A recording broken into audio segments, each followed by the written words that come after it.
Peter Dutton says a Tamil family of asylum seekers must return back to their home country of Sri Lanka following a last-minute court order to keep them in Australia.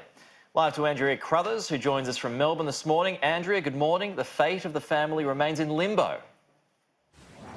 That's right, Peter. They did get an injunction order last night, which means that they aren't allowed to be deported from Australia until at least 12 noon today. Now, the Tamil family, Priya, her husband Nadez, and their two Australian-born children were on a plane from Melbourne last night at 11 o'clock when an injunction call came, meaning that they had to land in Darwin at 3 a.m. this morning, and the Immigration Minister was unable to deport them back to Sri Lanka. Now, this family has been in Melbourne Detention Centre since March 2018 when they were removed from their family home in a small central Queensland town of Billawilla.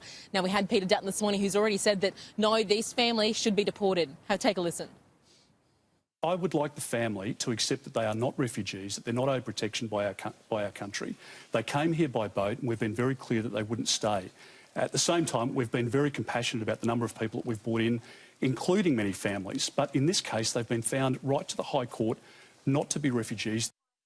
Now, that High Court appeal bid was rejected earlier this year, despite concerns from supporters of the family that their safety was at risk should they go back to Sri Lanka.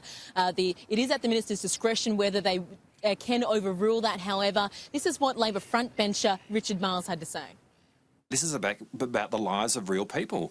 This is a real family that's being affected here, and the government has rights. As Peter has said, the minister has a discretion here which can be used.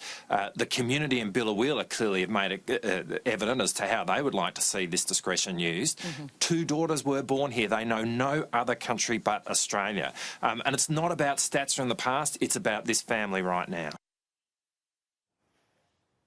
Now, as the hours wind down in this long-running saga, the Tamil Refugee Council says they will continue to fight for the family to stay in Australia.